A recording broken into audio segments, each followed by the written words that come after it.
Hey Brewers, back at you another Friday. This one's pretty fucked up. Okay, so two of my favorite people, that would be my ma and my wife Stacy, love sparkling white wine. What woman doesn't?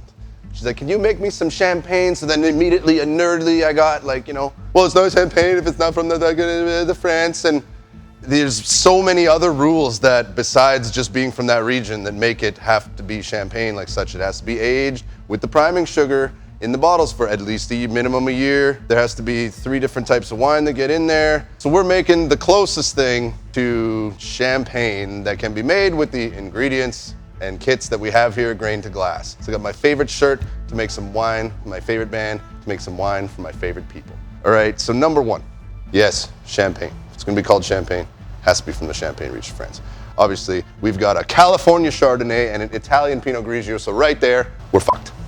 Also, what they call l'assemblage en français is the blending of the 3 different grapes. And those, I mean, there are a few different types, but I'm just gonna go with one set. So Pinot Noir, which kind of blew my mind because noir, black, right?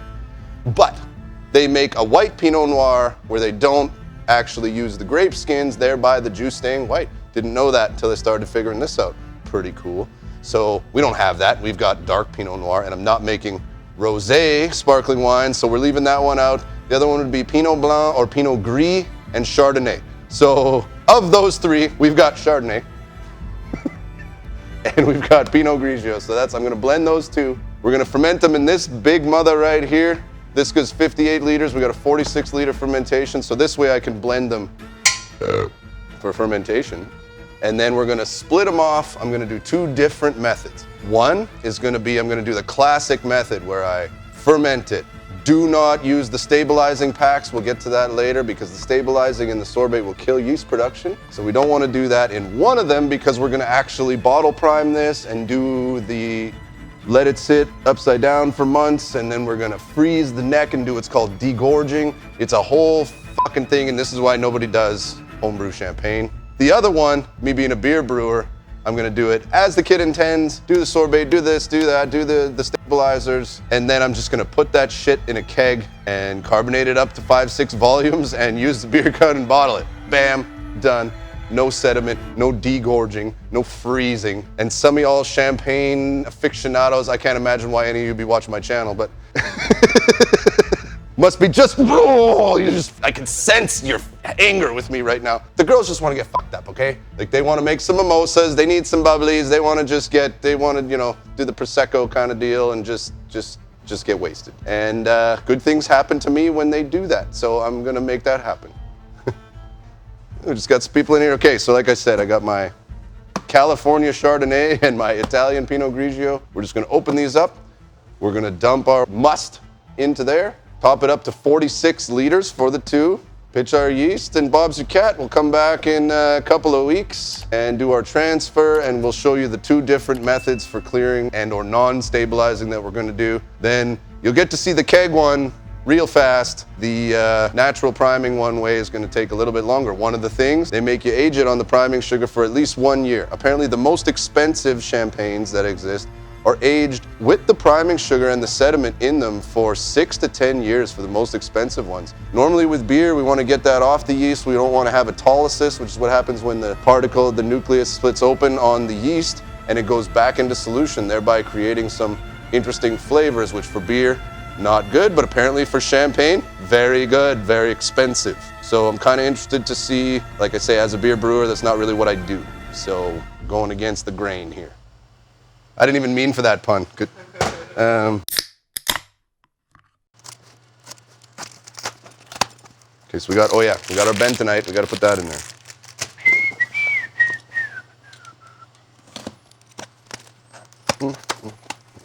Oh, and I forgot that the Chardonnay actually has oak chips, so I'm gonna have to grab a sock and sanitize that, and we'll put the oak chips in there with fermentation.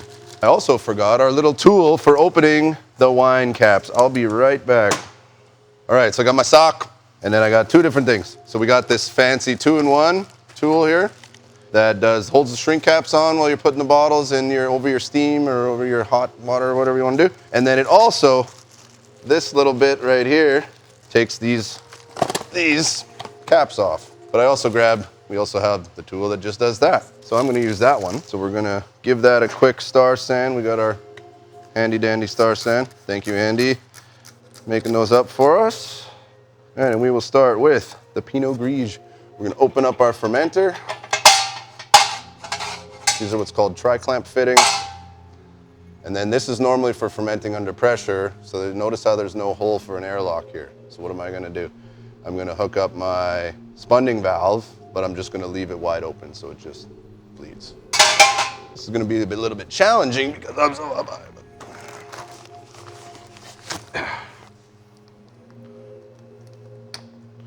Crack her open, let her rip. Oh, this is not gonna be easy because of the angle.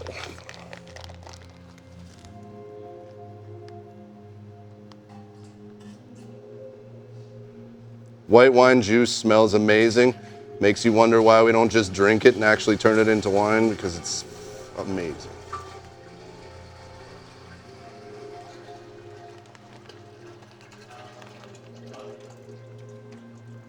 All right, get it all in there, get it all in there. All right, Pinot Grigio down. Now we get our Chardonnay. Oh, little spritz there.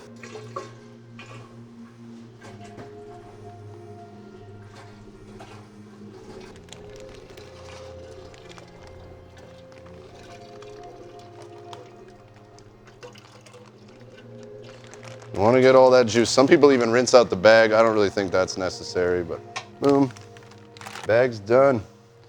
Okay, we're gonna put in our bentonite, which helps with clearing. We might even use some later when we do our priming of the naturally carb bottles to help clearing and help that plug that we're going to degorge later on actually be created. Bentonite. More bentonite. So I didn't use my teeth this time. Okay.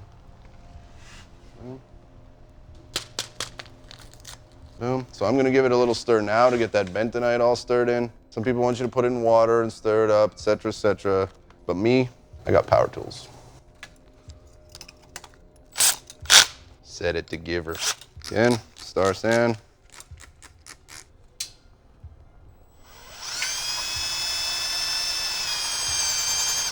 And that's all we need there. And we're gonna put our oak chips in last. All right, so these are 8 liters of juice times 2, 16 liters. These are two 23-liter kits. We need 46 liters. So I need a jug and a half of that sweet RO water.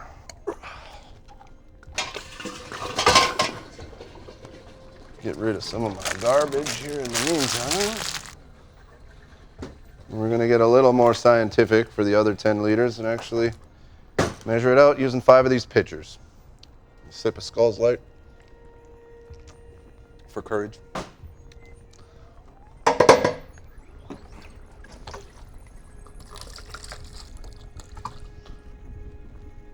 One, two. Geez, I was better pouring those weird bags than I am with a pitcher.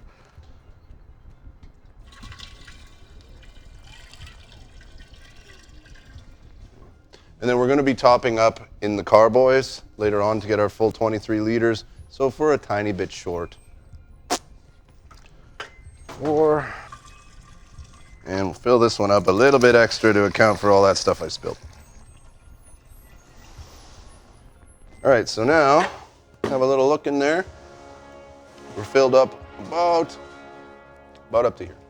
Should have right in the old neighborhood of 46 liters, kind of hard to tell. On here, normally you're working with a pail that has markings or some kind of other vessel that has markings. We're just winging it, baby. So, sanitize our stuff again, because it's been sitting on this table that's not the cleanest. We'll give that a rip just to get it all stirred up. All right, I'm actually going to grab my thing that does bricks. What's that? I just draw these blanks sometimes. Refractometer. Why couldn't I think of that? Gonna grab my refractometer that I use every day brewing beer that I just couldn't think of the word. And I'm gonna test my gravity that way because I don't really have a very good, actually, we can use the old ball valve and get our hydrometer sample that way. That's even better. So I got my hydrometer test jar. I got my hydrometer. We're just gonna pull a sample out of here. I stirred it up nice and good with the drill attachment. Boom. Boy, does that smell so nice. Take the time to taste the Welch's, you know. Remember that commercial? All right.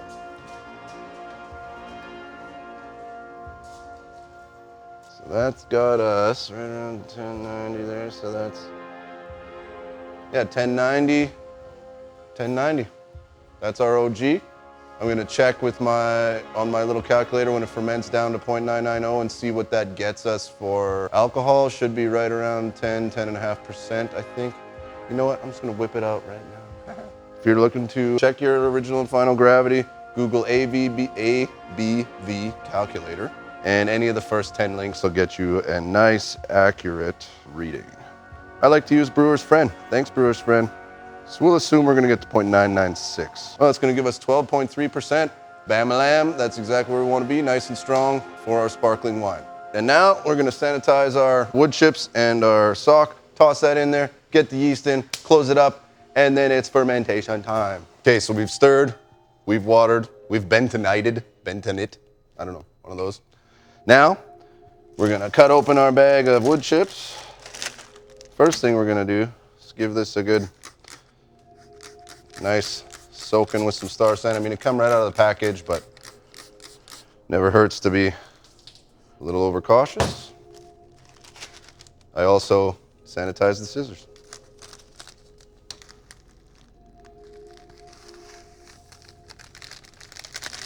So you don't have to use a bag for the wood chips, but I like to because I find it really clogs up your auto siphon, your ball valve, whatever you're using when you're transferring into your secondary.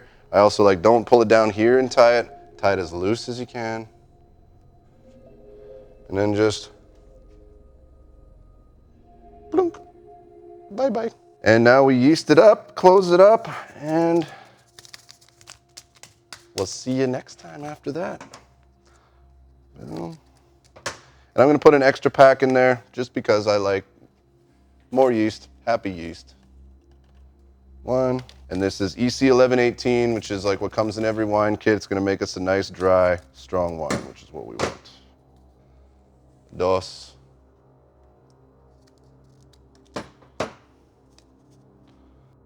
And tres. All right, that is that. I'm gonna close this up. Keep in mind, if you're ever doing something like this without an airlock, you have to put a spunding valve on it, which I will do. I just didn't grab it right now, but you will see it in the next video when I take it off.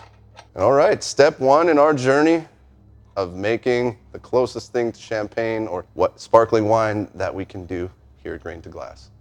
Don't get too fucked up while you wait, because it's gonna be a minute.